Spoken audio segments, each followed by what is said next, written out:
साथियों नमस्कार। CUET PG mathematics और उसमें भी कॉम्प्लेक्स एनालिसिस। कॉम्प्लेक्स एनालिसिस ऐसा टॉपिक है जिसमें हर साल लगभग 10 क्वेश्चन आते हैं। 10 क्वेश्चन बोले तो लगभग आप 70 आउट ऑफ 75 में से 10 क्वेश्चन बहुत बड़ा वेट रोल प्ले करते हैं। जब कट ऑफ रहती है आपकी 150 के आसपास, उसमें से 40 आप देख सकते हो। 75 में से 10 लगभग 10 क्वेश्चन आते हैं। तो एग्जाम पॉइंट ऑफ व्यू से, मार्क्स पॉइंट ऑफ व्यू से, वेटेज पॉइंट ऑफ व्यू से बड़ा इंपॉर्टेंट टॉपिक है। और क्वेश्चन भी जैसे वेक्टर कैलकुलस से आते हैं, बड़े सिंपल क्वेश्चन आते हैं। इससे पहले हम vector calculus, group theory, ring theory के क्वेश्चन डिस्कस कर चुके हैं। सो आज के इस लेक्चर में हम जो अपना कॉम्प्लेक्स एनालिसिस है उसके क्वेश्चन का सारा पोस्टमार्टम करेंगे, एनालिसिस करेंगे। कॉम्प्लेक्स एनालिसिस के डाटा एनालिसिस की बात करें अपन तो इस बार 25 में 10 क्वेश्चन पूछे गए हैं। 24 में 11, 9, 8, 7, 16 से लेकर के 25 तक का डाटा एनालिसिस बोले तो कॉम्प्लेक्स एनालिसिस लगभग टॉप 4 टॉपिक में आता है। रियल, लीनियर, ओडी, कॉम्प्लेक्स, इन 4 जो मोस्ट इंपॉर्टेंट टॉपिक है, जो मोर देन 50% वेटेज है, वो कवर करते हैं CUET में। Okay, so exam point of view से बड़ा इंपॉर्टेंट टॉपिक है।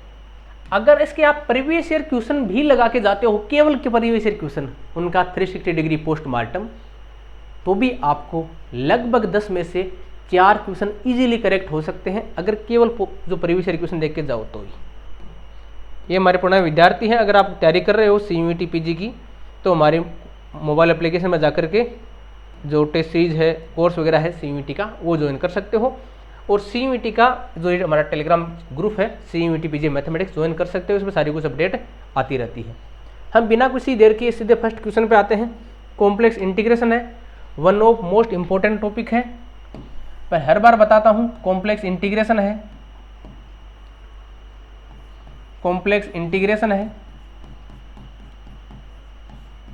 कॉची इंटीग्रल फॉर्मूला है,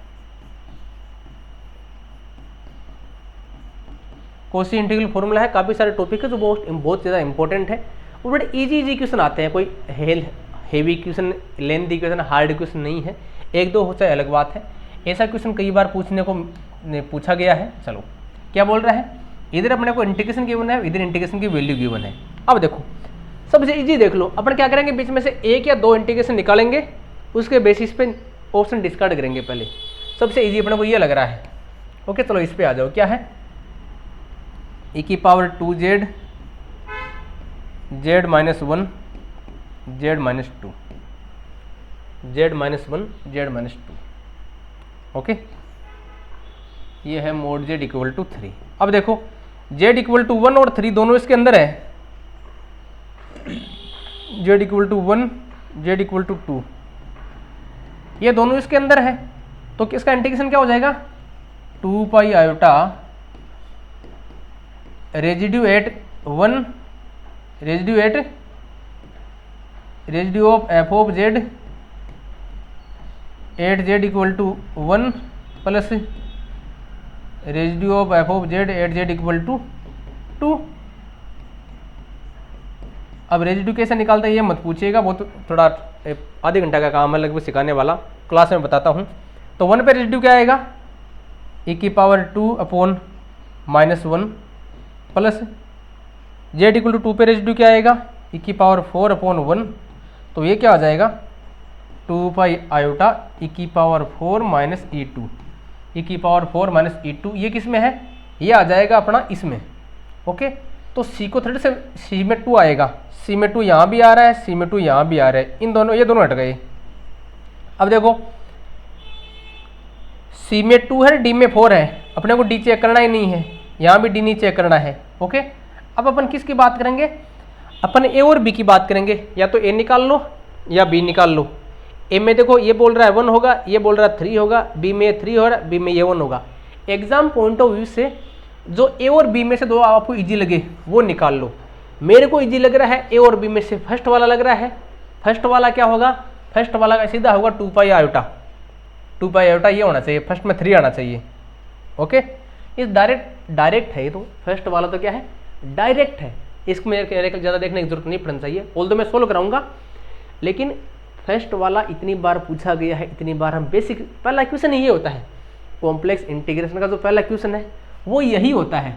ओके, अरे तो ये तो आपको डायरेक्ट देखने से लगना चाहिए कि फर्स्ट में क्या आएगा, 3 आएगा, तो फर्स्ट में 3, कंप्यूटर जी को बोल दो ऑप्शन सी को लॉक कर दे। Okay, C will be true.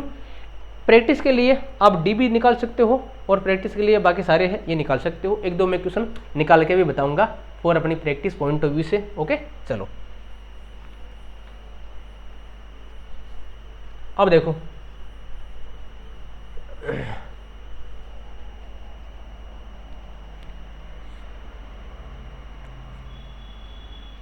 अपना कोसी इंटीग्रल फॉर्मूला बोलता है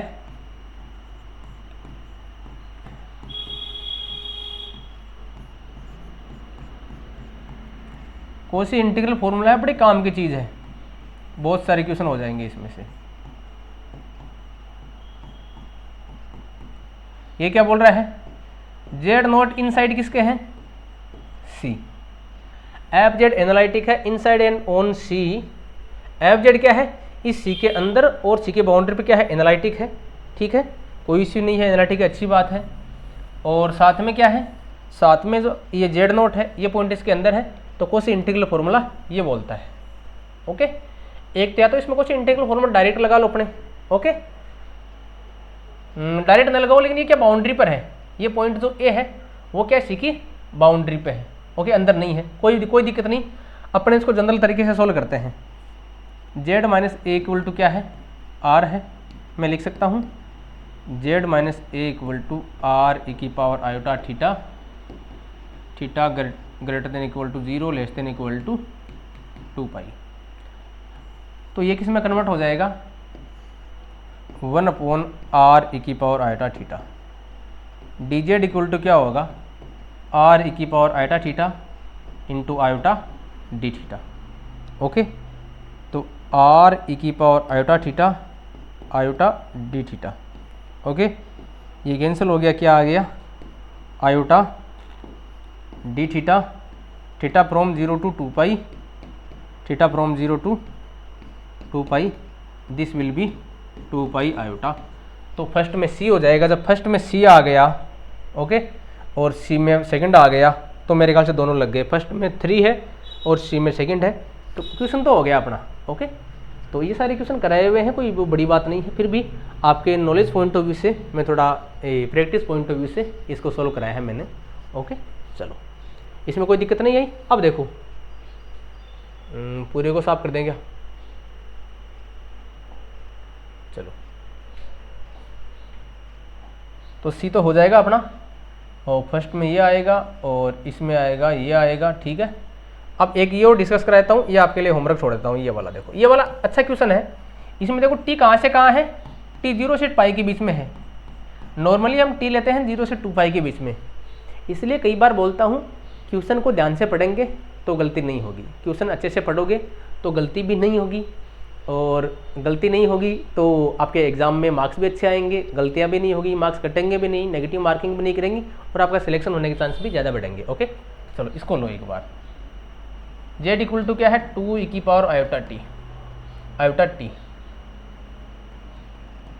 ठीक है, चलो डी जेड इक्वल टू हो जाएगा 2 आयोटा ई की power iota T D T. चलो ये क्या होगा, T from 0 to pi, Z plus 2 है ना, तो 2 ई की power iota T plus 2, D Z क्या है 2 आयोटा ई की power iota T D T, और 2 ई की पावर आयोटा टी। इससे ये गया, क्या आया, 2 आयोटा 0 टू पाई ई की power iota T plus 1 D T, 2 iota E की power iota T 0 to pi 1 by iota plus 1 का pi, this equal to 2 iota 1 by iota E की power iota pi -1 plus pi, ऊपर नीचे iota से multiply कर दो, ये calculation है। Okay, this will be 2 iota pi pi plus 2 iota, तो ये हो जाएगा 2 pi iota minus 4, 2 pi iota minus 4, this will B, तो क्या हो जाएगा इसमें अपना फर्स्ट हो जाएगा, बी में फर्स्ट है ना, ये रहा बी में फर्स्ट है। ओके, तो इसमें क्या करते हैं भैया, मैंने आपको इसलिए बताया है, कई बार अपने को ऑप्शन में क्या देंगे, एक ऑप्शन ये दे देंगे, दूसरा ऑप्शन दूसरा दे देंगे जिसमें इंटीग्रेशन 0 से 2 पाई के बीच में है। यहाँ अपने को टी की वैल्यू 0 से पाई के बीच में गिवन है, लेकिन कई बार एग्जामिनर आपके प्रेजेंस ऑफ माइंड मापने के लिए टी की वैल्यू 0 से पाई देता है, जब ये ऑप्शन किसका देता है, 0 से पाई का देता है, 0 से 2 पाई का देता है, 0 से पाई बाई 4 का दे देता है, 0 से पाई बाई 2 का भी दे देता है। ओके, तो इस केस में आपको थोड़ा सा अवेयर होना चाहिए। एग्जाम में ध्यान रखना कि इसकी टी की वैल्यू कहाँ से कहाँ तक है, तो ये मेरे ख्याल से आपको थोड़ा बहुत देखना चाहिए। ठीक है, मेरे ख्याल से कोई दिक्कत नहीं आएगी। इसी प्रकार ये भी आपके लिए होमवर्क मान लो। ओके, इसमें भी देखो सीधा हो जाएगा 2 pi iota residue of F of Z at Z equal to 1। Okay, F of Z क्या है, ये रहा अपना। ओके, ये क्या आएगा 2 pi iota Z equal to 1 पे क्या आएगा, देखो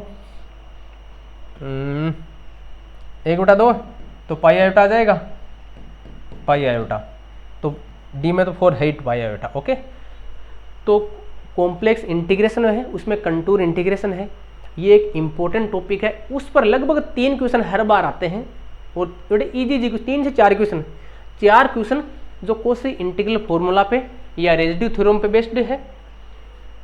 कोसी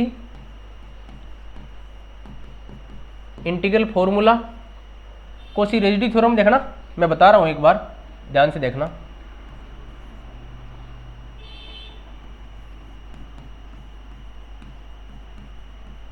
कोसी इंटीग्रल फॉर्मूला,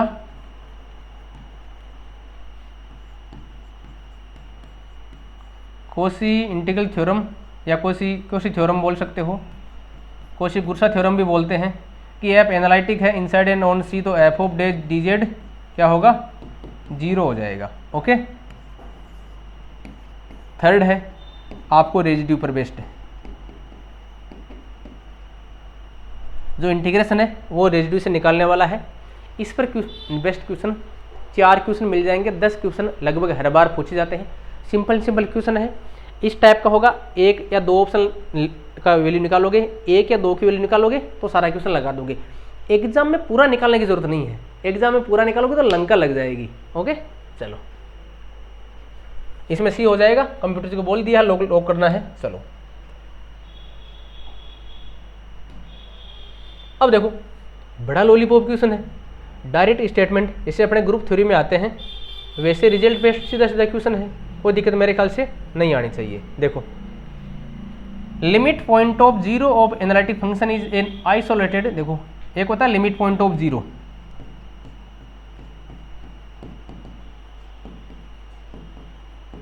अपने को 4 स्टेटमेंट गिवन है, इनमें से पूछा कौन सा सही है कौन सा सही नहीं। देखो सी इन तीनों में है, डी इन तीनों में, चलो ए सब में है, ए इसमें भी है, चलो एक बार देखना पड़ेगा, सारे सबको एक बार देखेंगे। 0 of non zero analytic function are isolated, 0 है वो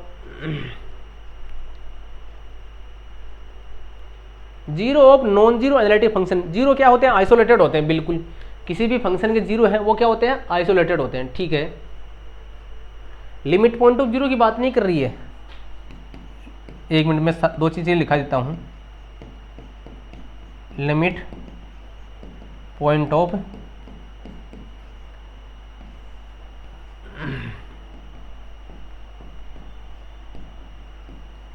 आइसोलेटेड इसेंशियल सिंगुलरिटी, और ये होती है non isolated essential singularity. Limit point of poles है, अरे भैया पोल्स है वो क्या है, वो सिंगुलरिटी है, उसका लिमिट पॉइंट लेंगे तो उसके नेबरहुड में भी क्या होंगे, बहुत सारी सिंगुलरिटी आएगी, तो आइसोलेट तो नहीं हुआ ना। दोबारा से देखिएगा एक बार, इसेंशियल सिंगुलरिटी है, पोल क्या है, इसेंशियल सिंगुलरिटी है।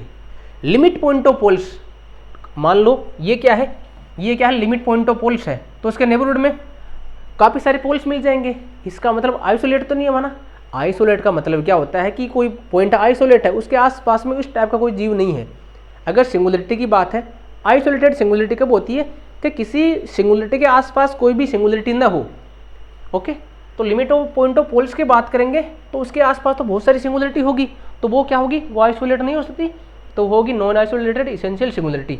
Limit point of zeros, zero singularity है ही नहीं, जीरो सिंगुलरिटी नहीं है, उनका लिमिट पॉइंट है वो सिंगुलरिटी है, तो उसके आसपास तो कोई सिंगुलरिटी है नहीं, तो वो क्या हो गया, आइसोलेटेड इसेंशियल सिंगुलरिटी। ये बोल रहा है limit point of zero of A analytic function is isolated essential singularity. बिल्कुल सही बात है।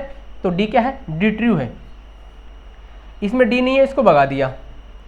ये हो सकता है, ये हो सकता है, ये हो सकता है। देखो इसमें ए बी भी है, इसमें भी ए बी है। सी और डी पे एक बार और चेक करते हैं। Okay, zero of F of Z are obtained by equating the numerator to zero if there is no common factor in the numerator and denominator of F of Z. देखो क्या क्या क्या करते हैं, अगर एफ ऑफ जेड कोई function है तो उसका जीरो देखते हैं, तो मान लो जेड इक्वल टू क्या है, कोई भी जीरो है, इसका जीरो जीरो कब कैसे निकालते हैं, जो भी न्यूमरेटर है उनको जीरो के इक्वल पुट करते हैं, बशर्ते न्यूमरेटर और डिनोमिनेटर में कोई भी कॉमन फैक्टर ना हो। किसी भी फंक्शन का जीरो निकालने के लिए क्या करते हैं, न्यूमरेटर है उसको जीरो के इक्वल पुट करते हैं, बशर्ते न्यूमरेटर और डिनोमिनेटर दोनों में कोई भी फैक्टर ना हो, तो सी भी ट्रू है। ओके, सी भी ट्रू है, डी भी ट्रू है। Zero of non zero analytic function are isolated, zero isolated होते हैं। ओके, तो बी सी डी, बी भी ट्रू है, सी भी ट्रू है, डी भी ट्रू है, बी सी डी भी ट्रू है। देखो इसमें भी आ गया, इसमें भी आ गया यहाँ अपन मर गए। यहाँ अपने को सारे स्टेटमेंट चेक करने होंगे भाई। कुछ क्वेश्चन ऐसे होते हैं जिसमें केवल काउंटर से काम नहीं चलता है, सारी चीज़ें देखनी पड़ती है। अब चलो फर्स्ट पर आते हैं। The order of a zero of polynomial equal to order of its first non vanishing derivative at that zero of a polynomial. ये तो डेफिनेशन से क्लियर है। बोलते हैं ना कि पोलिनोमियल का जो डिग्री है, ऑर्डर है, वो कितना होगा कि जो फर्स्ट नॉन वेनिशिंग है डेरिवेटिव है उसका ऑर्डर के इक्वल होगा। तो ये भी ट्रू है। ऐसे इसको आप कैसे निकालोगे, इसे मान लो जेड थ्री है, जेड थ्री है, इसका ऑर्डर कितना है, इसका ऑर्डर कितना है, 3 है। चलो F dash Z, Z equal to zero है, वो क्या है, 3 ऑर्डर का जीरो है, 3 ऑर्डर का जीरो है। ओके, एक बार एग्जांपल ले लिया, 3z स्क्वायर, एफ 2z हो गया 6z, एफ 3z क्या आ गया 6, non zero 8z equal to 0। First क्या है, first non vanishing derivative at that zero of polynomial, कि उस पॉइंट पर पहला नॉन वेनिशिंग क्या है, डेरिवेटिव है। इससे पहले का डेरिवेटिव ये था, ये जीरो पे वेनिश हो रहा था, ये भी जीरो पे वेनिश हो रहा था। फर्स्ट नॉन वेनिशिंग डेरिवेटिव है किस पे, उस जीरो पे, जो फंक्शन का जीरो है उस पॉइंट पर फर्स्ट नॉन वेनिशिंग डेरिवेटिव आएगा, वो क्या होगा, उसका ऑर्डर होगा, वही क्या होगा, उस जीरो का ऑर्डर होगा। Okay, order of zero of polynomial. Okay, तो आप एग्जांपल लेकर भी देख सकते हो इस चीज़ को, एग्जांपल लेकर देखोगे तो आपको थोड़ा कन्फ्यूजन नहीं होगा।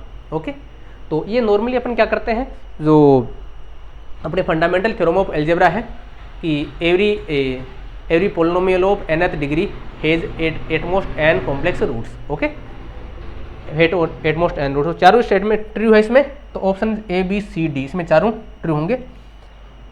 ये कई बार ऑप्शन में गिवन होते हैं which of following is true, which of following is false, तो ये इस टाइप के स्टेटमेंट आते हैं, तो उनको अच्छे से ध्यान से देखना। आप देखो सबका मिलना जुला रूप है। ओके, सिंगुलरिटी का भी आ गया, इसमें फंडामेंटल थ्योरम ऑफ अलजेब्रा भी आ गई। ओके, तो इस टाइप का क्वेश्चन भी इंपॉर्टेंट टाइप ऑफ क्वेश्चन में काउंट होता है, तो इसको आप अच्छे से आपको देखना चाहिए। कंप्यूटर जी को बोलो कि ए बी सी डी है, सी को लॉक लगा दे और अपन नेक्स्ट क्वेश्चन की ओर चलते हैं। अब देखो ये क्वेश्चन मेरा कराया हुआ है तो दोबारा नहीं कराऊंगा इसको, बस एक छोटा सा हिंट दूंगा। कुछ इंपॉर्टेंट फंक्शन होते हैं, F of Z equal to Z bar mod Z square,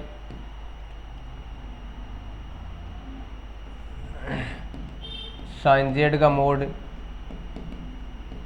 sine Z bar वगैरह वगैरह काफ़ी सारे होते हैं एग्जाम्पल, ये मैंने काफ़ी सारे करा रखे हैं। इसमें किस पॉइंट पे डिफरेंशिएबल है, किस पे नहीं है, कंटिन्यूस किस पे नहीं है कोई लिमिट एग्जिस्ट करती है कि नहीं करती है वगैरह वगैरह, जेड अपॉन जेड बार है या जेड बार अपॉन जेड है, इनकी लिमिट है, डिफरेंशियबिलिटी, सारा कुछ करा रखा है। इसका आंसर आएगा ये। इसमें देखो ये कि CR इक्वेशन है, उसका जो कॉम्प्लेक्स फॉर्म है वो क्या बोलता है, जिस पॉइंट पे डिफरेंशिएबल होगा उस पॉइंट पे क्या होगा, ये जीरो होगा। तो ये क्या है, F of Z equal to Z into Z bar, यही तो है, del F by del Z bar equal to Z equal to zero, 8 Z equal to zero only. ये जो फंक्शन है ये केवल जेड इक्वल टू जीरो पर differentiable होगा और एनालिटिक होगा क्या, ना, एनालिटिक नोवेयर। अगर कोई फंक्शन किसी एक ही पॉइंट पर डिफरेंशिएबल हो, इसके अलावा किसी भी पॉइंट पर डिफरेंशिएबल नहीं होगा, तो वो फंक्शन नोवेयर एनालिटिक होगा, किसी भी पॉइंट पर वो एनालिटिक नहीं होगा। ओके, इस चीज़ को आपको ध्यान में रखना है। केवल जेड इक्वल टू जीरो फिर डिफरेंशिएबल है। एनालिटिसिटी की या जो आप सिंगुलरिटी की डेफिनेशन पढ़ोगे कि सिंगुलरिटी वो होती है जिस पॉइंट पर फंक्शन क्या होता है, सीज टू बी एनालिटिक, उसके आसपास तो एनालिटिक हो, बस उस इंडिविजुअल पॉइंट पर है अगर वो सीज हो जाता है उसकी एनालिटिसिटी, अर्थात वो एनालिटिक नहीं रहता है, तो वो पॉइंट सिंगुलरिटी होता है। यहाँ तो केवल एक ही पॉइंट पर एनालिटिक है, सॉरी एक ही पॉइंट पर डिफरेंशिएबल है, तो एनालिटिक किसी भी पॉइंट पर नहीं होगा। Analytic nowhere, differentiable only at Z equal to zero. ठीक है, मेरे ख्याल से कोई दिक्कत आपको नहीं आनी चाहिए इसमें। कंप्यूटर जी को बोल दो ऑप्शन ए को लॉक कर दो।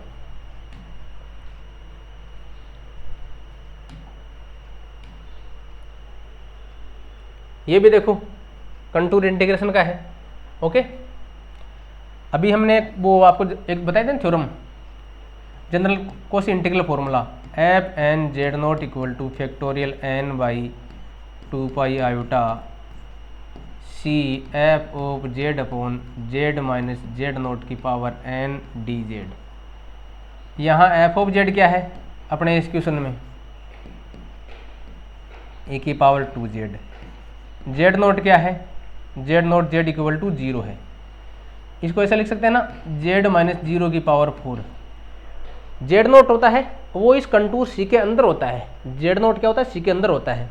तो इससे क्या हो जाएगा ये वाला अपना 2 pi iota upon factorial 3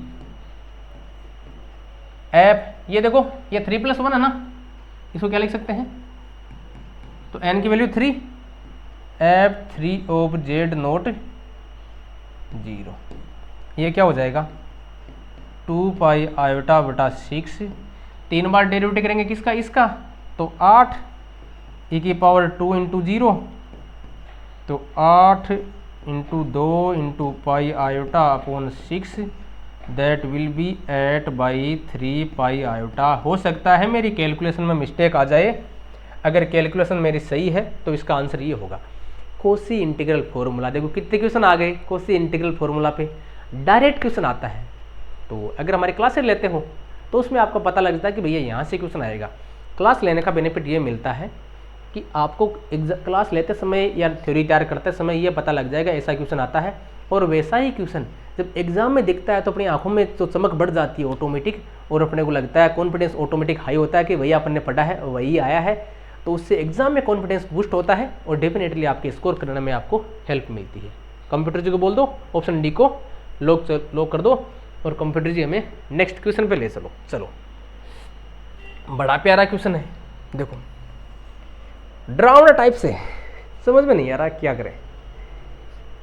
F Z equal to इसने दे दिया, क्या दे दिया, X square minus Y square minus 2xy plus iota X square minus Y square plus 2xy। इसने बोला है एफ डैश जेड क्या है, सी जेड है, और सी कॉम्प्लेक्स कांस्टेंट है, तो मोड सी की वैल्यू क्या होगी। बड़ा अच्छा क्वेश्चन है, बड़ा प्यारा क्वेश्चन है, देखने में थोड़ा सा डरावना है, बट पेशेंस से सोचोगे तो थोड़ा बहुत कुछ काम बन सकता है। अगर आपने हमारे प्रीवियस वीडियो देखे हैं 360 डिग्री पोस्टमार्टम, तो हमने उसमें काफ़ी सारी चीज़ें बताई। इसका स्क्वायर क्या होता है देखना, X square minus Y square plus 2xy iota, 2xy iota. ठीक है, चलो इसको ऐसा बनाने की हल्की से हम अपनी तरफ से कोशिश करते हैं छोटी सी, अगर बनता है तो ठीक है, ना बनता है तो वैसे ठीक। देखो X square plus Y square यहाँ से ले लिए अपन, ये यहाँ से ले लिए और ये यहाँ से ले आए, तो ये मिलके क्या बन गया X square minus Y square plus 2xy iota. एक ये बन गया। दूसरा क्या बना, दूसरा आयोटा बाहर कॉमन है, प्लस आयोटा कॉमन है X square minus Y square. Iota इसमें से कॉमन लेंगे तो क्या आएगा माइनस 2xy अपॉन आयोटा, यही आएगा यही आएगा ना। अरे भैया देखो थोड़ा सा आपको कलर चेंज करके बताऊं क्या, इसको और इनको हमने लिया यहाँ, ये रहा अपना प्लस वाला, ये कुछ आया, ठीक है। अब देखो दोनों को एक साथ करेंगे तो क्या आएगा x प्लस आयोटा वाई का whole square, okay, plus iota X square minus Y square. यहाँ आयोटा से ऊपर नीचे मल्टीप्लाई किया तो आयोटा आयोटा ये क्या आ गया -1, तो ये क्या आ जाएगा minus minus plus 2xy iota.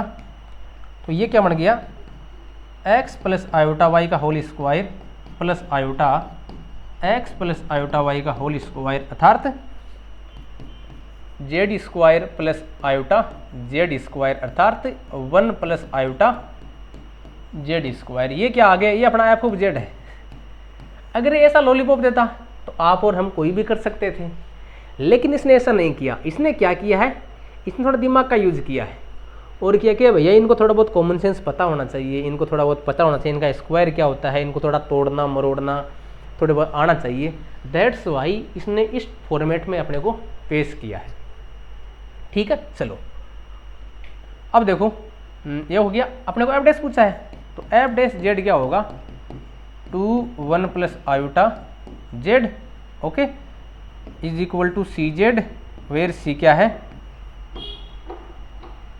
2 1 plus iota, okay. तो मोड सी क्या होगा, मोड सी होगा 2 और ये होगा 2√2। तो कंप्यूटर जी को बोल दो ऑप्शन डी को लॉक कर दो, ओके। सिंपल सा क्वेश्चन है, अगर जो टर्म्स है उनको बाई परफेक्ट कर पाओ, इनको सेपरेट कर पाओ, अगर इसका बारे आपको थोड़ा बहुत आइडिया है तो आप इजीली इस क्वेश्चन को कर सकते हो। 1 मिनट मैक्सिमम इस क्वेश्चन में आपको लग सकता है। एग्जाम पॉइंट ऑफ व्यू से बात करूँ बहुत इजी सा क्वेश्चन है, बस देख के आपको घबराना नहीं है। पहला काम ये है कि घबरा गए मतलब सारा काम लंका लूट गई आपको। कॉन्फिडेंस से, धैर्य से, संयम से अगर एग्जाम में अपीयर होते हो तो मुझे नहीं लगता घबराने की जरूरत होगी, ओके। सो कंप्यूटर जी को बोल दो, इसको क्लीन करते हैं और नेक्स्ट क्वेश्चन पे चलते हैं। अब ये देखो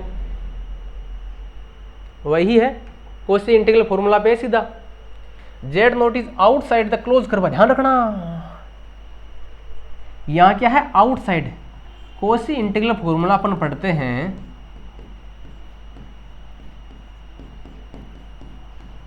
F of Z upon Z minus Z note की पावर n+1। तो जेड नोट इन साइड लेते हैं, इन साइड सी। ध्यान रखना कई बार अपन क्वेश्चन देखते ही सीधा क्या लगाएंगे कोशी इंटीग्रल फॉर्मूला लगाएंगे, लेकिन इसने हल्की सी चालबाजी दिखाई। Z naught is outside the close curve C, जैसे वेक्टर कैलकुलेशन में लाइन इंटीग्रेशन गिवन था अपने को, वहां क्या पूछा था एफ डॉट डी आर और सी क्या था नॉन क्लोज कर्व था। अगर नॉन क्लोज कर्व था तब तो ये वर्क डन हो गया, अगर सी क्लोज कर्व होता तब क्या होता, तब ये सर्कुलेशन हो जाता, ओके। तो क्वेश्चन की लैंग्वेज है उसको पकड़ो, Z naught is outside the close curve C. अगर जेड नोट आउटसाइड है तो ये तो जेड नोट पे एनालिटिक है ही, ओके। और ये अगर जेड नोट आउटसाइड है तो पूरा फंक्शन क्या हो गया, ये पूरा फंक्शन है अंदर वाला, ये क्या हो गया, ये analytic inside and on C. अंदर वाला function is analytic inside and on close contour C, then this integration will be 0 following Cauchy theorem, okay. तो इसकी वैल्यू क्या आ जाएगी 0। अब देखो कॉमन सेंस का क्वेश्चन था, इसमें कैलकुलेशन कहाँ करनी पड़ी, बिल्कुल भी नहीं करनी पड़ी। लेकिन कब, जब आपको बेसिक पता है, जब आपको कोशी थ्योरम का स्टेटमेंट पता है, जब आपको कोशी इंटीग्रल फॉर्मूला पता है, जब आपको पता है जेड नोट इनसाइड होने पे क्या होता है, आउटसाइड होने पे क्या होता है। अगर ये इनसाइड होता तब पूरा फंक्शन एनालिटिक नहीं होता, केवल ऊपर ऊपर वाला होता, नीचे वाला तो क्या होती सिंगुलरिटी में काउंट होता।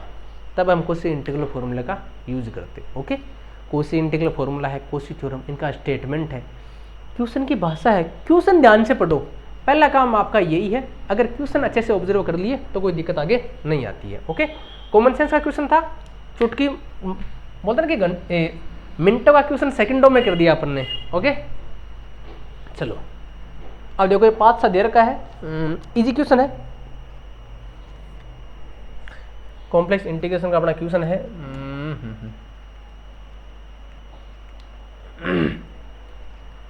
इसने क्या पूछा है, इसने पूछा है भैया एक इंटीग्रेशन है कहाँ से कहाँ तक है, ये पॉइंट 0 0 है, ये है 1 प्लस आयोटा है।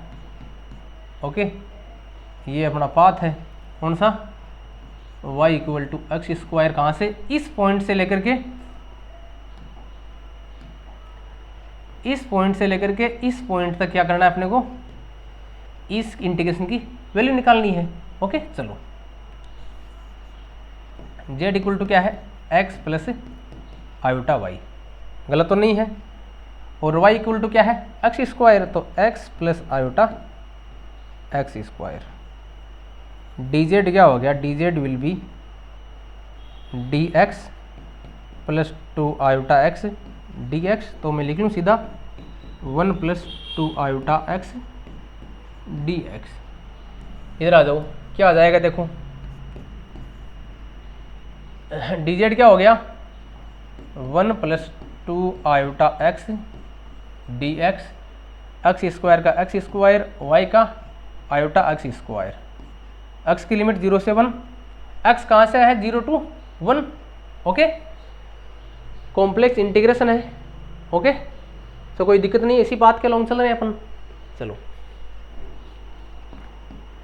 अगर ऐप एनालिटिक है, ये तो एनालिटिक है, तो पाथ पे डिपेंडेंट भी नहीं है वैसे तो। ओके, चलो क्या आएगा देखो, 0 से 1 एक्स स्क्वायर, पहले इसको इससे मल्टीप्लाई किया। ओके, फिर इसको इससे किया तो क्या आएगा, प्लस 2x क्यूब, फिर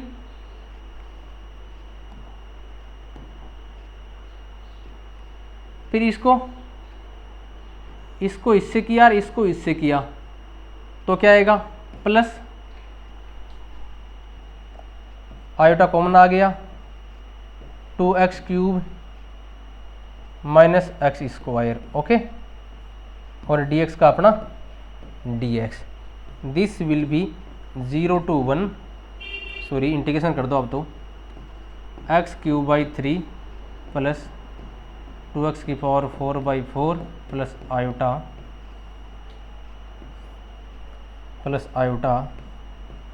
2/4 x की पावर 4 माइनस एक्स क्यूब बटा 3, 0 to 1 क्या आ जाएगा, 1/3 प्लस 1/2, 2 दूनी 4 प्लस आयोटा 1/2 माइनस 1/3, 2 और 3 5, 5/6 और 3 माइनस 2 प्लस आयोटा बाई 6।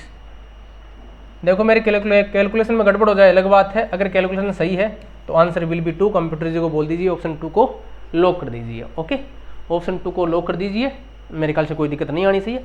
बड़ा सिंपल सा क्वेश्चन है, कॉम्प्लेक्स में ऐसे सारे बहुत सारे क्वेश्चन करते हैं, आप लोग भी करते हो, हमने भी किया था और करवाते भी हैं ऐसे क्वेश्चन। ओके, सिंपल क्वेश्चन है, मेरे ख्याल से कोई दिक्कत इसमें आपको नहीं आनी चाहिए जैसा मेरे को लग रहा है। ओके, इसको आप सेपरेटली dx dy से भी कर सकते हो, लेकिन इससे इजीली हो जाएगा ये, ठीक है, तो इसमें कोई दिक्कत नहीं आएगी। कंप्यूटर नोट करना चाहो कर सकते हो, बाकी कंप्यूटर जी को बोलेंगे कि कंप्यूटर जी नेक्स्ट क्वेश्चन पे लेके चलो। अब देखो ये भी बड़ा बहुत अच्छा क्वेश्चन है, बहुत प्यारा क्वेश्चन है। क्या है, A is a imaginary cube root of unity, A क्या है, क्यूबिक रूट ऑफ यूनिटी है। अगर A cubic root of unity है तो 1 plus A square equal to क्या होगा, इक्वल टू होगा 0 and A cube equal to क्या होगा, 1 होगा। अगर A cubic root of unity है, अपन नॉर्मली ओमेगा लेकर चलते हैं ना, omega is cubic root of unity, तो यहाँ क्या है, ए है अपना, ये क्या हो जाएगा देखो एक बार, ये होगा 1 प्लस ए स्क्वायर, क्या होगा 1 प्लस ए स्क्वायर तो माइनस ए की पावर 5 और 1 प्लस ए क्या होगा माइनस ए स्क्वायर, तो माइनस ए स्क्वायर की पावर 5 क्या हो जाएगा, दिस विल बी माइनस 2 की पावर 5 ए की पावर 5 प्लस ए की पावर 10, ये होगा minus 32। A cube equal to 1 हो गया था, ए2 बच गया यहाँ ए की पावर 9 हो गया तो ए बच गया। ए स्क्वायर प्लस ए क्या हो जाएगा, ए स्क्वायर प्लस ए होगा -1 -32 -1, दिस विल बी 32।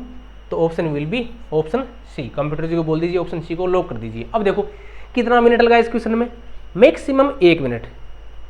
कई बार बच्चे बोलते हैं कि सर CUET में आपको 75 क्वेश्चन अटेम्प्ट करने रहते हैं, अपने के पास 90 मिनट मिलते हैं, how it is possible to attempt all 75 question within 19 minutes. 90 minutes के भीतर 75 क्वेश्चन कैसे सोल्व करते हैं।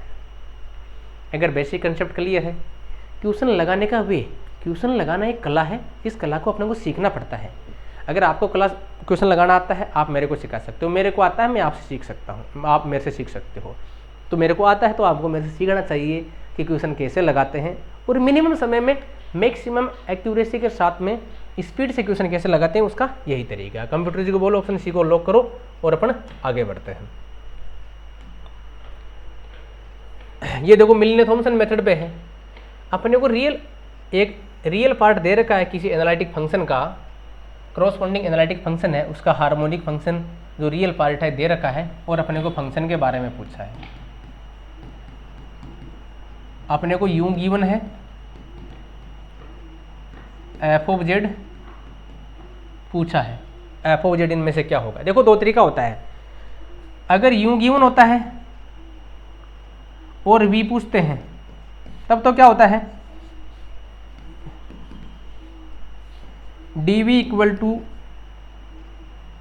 Del V by del X D X plus del V by del Y D Y. अपने पास v नहीं है तो इसको कन्वर्ट करो तो ये क्या हो जाएगा, माइनस यू वाई हो जाएगा, minus U Y D X C R theorem से, plus U X D Y by C R equation. तो यहाँ से क्या करोगे, यू गिवन होता है, इसका डेरिवेटिव कर दिया y के रेस्पेक्ट में, x के सापेक्ष कर दिया, इसका इंटीग्रेशन कर दिया, ओके, इसको हल कर लिया। लेकिन यहाँ अपने को एफ गिवन है, उसमें अपन मिलने थॉमसन मेथड लगाएंगे। क्या लगाएंगे, मिलने थॉमसन मेथड। मिलने थॉमसन मेथड क्या बोलता है, अगर अपने को रियल यू गिवन होता है, U of X Y given है या कुछ भी हो गिवन है, तो एफ डैश जेड होता है, वो होता है phi Z zero minus iota psi Z zero, और फाई ऑफ एक्स वाई क्या होता है, del U by del x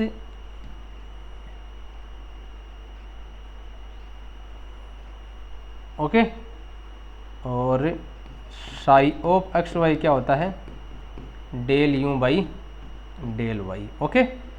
तो यहाँ अपना del U by del X क्या आ जाएगा, -6xy, ये क्या हो जाएगा, ये 3y square minus 3x square, okay. और तो सो ये मिलने थॉमसन मेथड बोलता है इसके लिए, okay.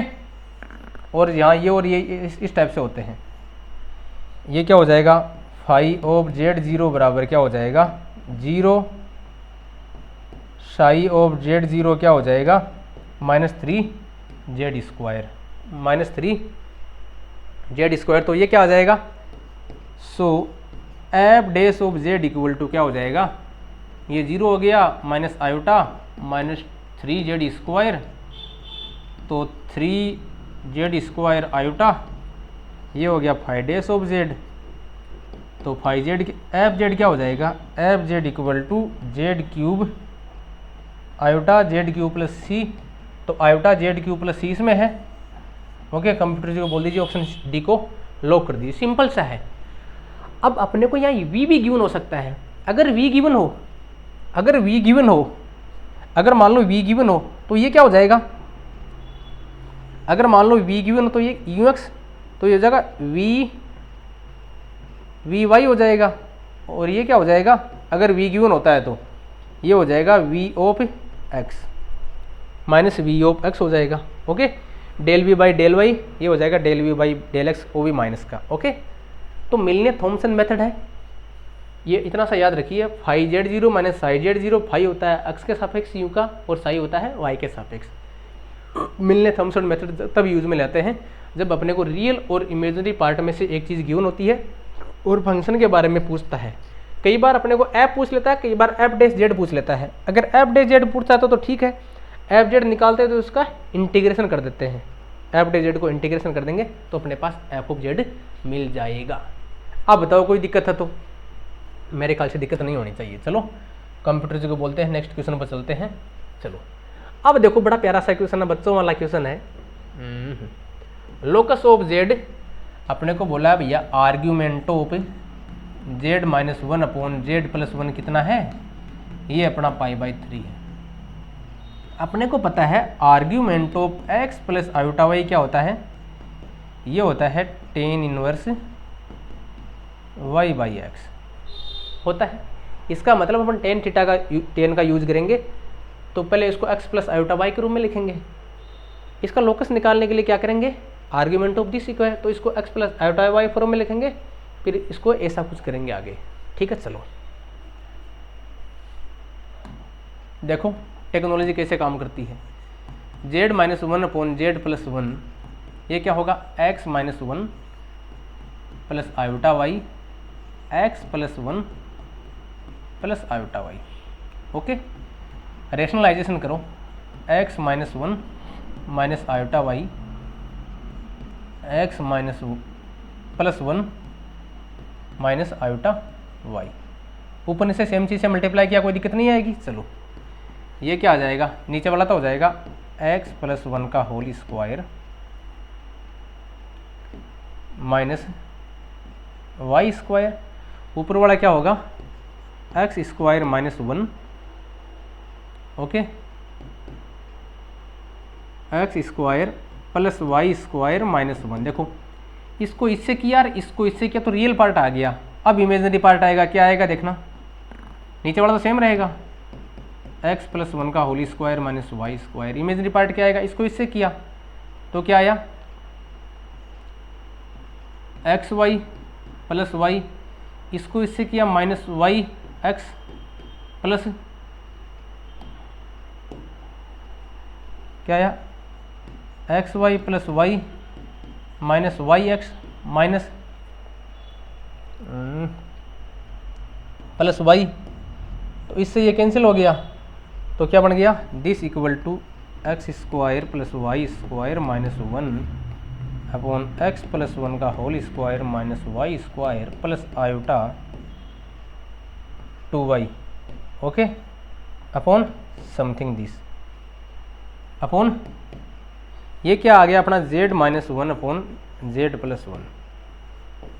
Since argument of z minus one upon Z plus one tan inverse y by X आएगा तो क्या आएगा tan inverse y by X, बोलते y की ये imaginary part upon real part X square plus Y square minus one, जो क्या है पाई बाई 3 गिवन है, इम्प्लाइज क्या आएगा two Y upon X square plus Y square minus one equal to tan pi by 3 that is root 3 implies two Y upon root 3 equal to X square plus Y square minus one. This implies X square plus Y square minus to Y root 3 Y minus one equal to 0। Computer ji को बोल दो option D को lock कर दो। अब देखो कितना easy था, अगर बेसिक थोड़ा बहुत पता है तो चीज़ें इजी हो जाती है। ओके, सो प्रिय विद्यार्थियों 10 क्वेश्चन थे लगभग, वो सारे हमने कंप्लीट कर लिए हैं। 1 इसमें कोई दिक्कत हो तो पूछ सकते हो, 2 1 2 3 4 5 6 7 8 9 10, ठीक है, 1 2 3 4 5 6 7 8 9 10। पर ये विद्यार्थियों 10 क्वेश्चन थे, वो सारे हमने कंप्लीट कर लिए हैं। और कोई डाउट हो तो पूछ सकते हो। और अगर तैयारी करनी है CUET PG की तो हमारी मोबाइल एप्लीकेशन है, उस पर जा सकते हो, उसमें आपको हमारा कोर्स मिल जाएगा। हमारे पुराने विद्यार्थी है 21 22 23 24 25 25 वाले का भी डाटा आया नहीं है। ओके, तो ये हमारा डाटा एनालिसिस से देख सकते हो। और हमारी मोबाइल एप्लीकेशन है कृष्णम अकेडमी, वहाँ जाकर आप हमारा कोर्स ज्वाइन कर सकते हो। शायद इसमें लिंक वगैरह आपको मैंने कमेंट सेक्शन में प्रोवाइड करा दूंगा। और हमारा पोस्टमार्टम कैसा लगा कमेंट्स में ज़रूर बताइएगा, लाइक करें न करें, लेकिन इसका फीडबैक है वो ज़रूर दिएगा। बहुत बहुत धन्यवाद, थैंक यू।